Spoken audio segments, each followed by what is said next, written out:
In today's video, I want to talk about something I see very common in our industry and that a lot of guys kind of blow off. They say, that's not really that big of a deal. Why are we even talking about this? And so I was having this conversation with an electrician the other day. We were talking about the ins and outs of what's required, the line voltage wiring, and a lot of it revolved around what the data plates say. And we've talked about in other videos how there is sometimes a max fuse amps or max breaker size, whatever the verbiage is, but basically saying that the maximum size that that breaker can be is marked on that label, especially on the outdoor units. And a lot of guys will sometimes ignore that. I've talked to some electricians that will even say, I'm going to go up in size because I can do that, not realizing that codes have changed and you really are not supposed to be doing that. If it says that your max fuse amps are 35 and it should be on a double pole 35 amp breaker, that 40 is not cutting it, that it really does need to be a 35 amp breaker.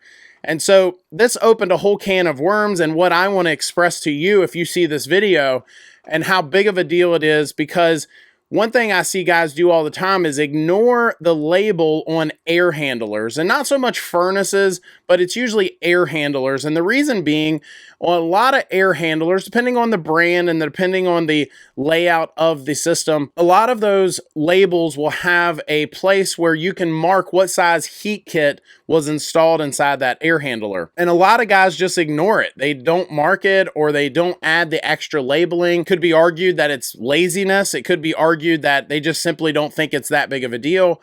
And the problem becomes when you do have an electrician that is doing everything right and they're looking on labels and so on. Me personally, as the HVAC technician, as the one that when it comes to my equipment, I don't want anyone laying hands on it, and I take ownership of it. I say it is mine. If I'm the one that installed it, I'm the one that repaired it. From that moment forward, it's mine and it's correct, right? And so the reason I say that is one could argue, well, Josh, they could just remove the covers off of that system and see what size heat kit was installed in there. And me personally, I wouldn't want an electrician touching my equipment. It's not a knock on the electrician. It's just, I don't want anyone touching it. Whoa, no touchy.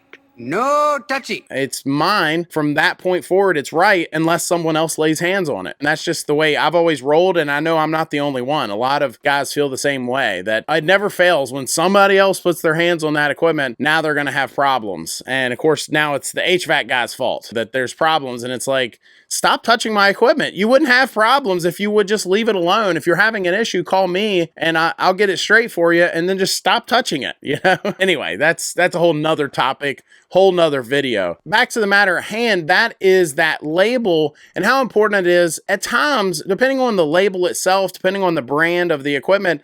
All it takes is you just taking a Sharpie or some sort of something that can mark on there very well, some pins, and you just mark on there what size heat kit was installed. It allows the electrician to look at that label to know not only what are the minimum ampacity and the current that's going to be drawn on that system now with that heat kit installed, but it also gives him the max fuse amps or the max breaker size that he needs to be installing when he runs the line voltage wiring. And it really is as simple as that. You're communicating with not only the electrician, but future people that, hey, this is the heat kit that I installed.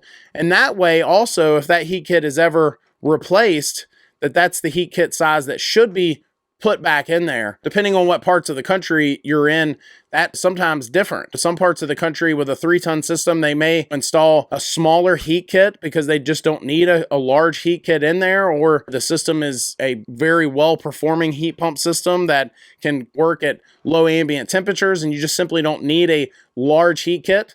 But then you get to other parts of the country and it's not unheard of to install much larger, 10 and sometimes even larger than that, depending on where you are. So in summary, as we wrap up, I think it's just important to mention to you, if you're a homeowner, make sure that your installer and or repair person, your service tech, is marking things, that they are filling out paperwork, they're marking that label on the air handler, and that way, if nothing else, they're communicating to future techs or electricians or whoever, hey, here's what I installed. And sometimes because they've marked that, because that label will show what those other ratings are. And the other thing that I'll just point out is when those things are done, finally, right? So if you do see someone mark that, there are sometimes things that need to be changed because of it. Just because you replaced a system that was on a certain size breaker does not mean the new system is going to have that same rating. And so marking that correctly plays a big role in all of this.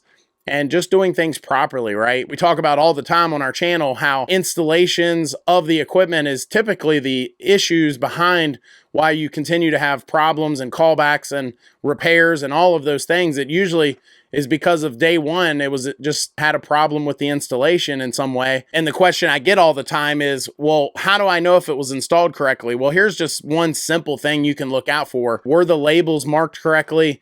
Was the paperwork filled out properly?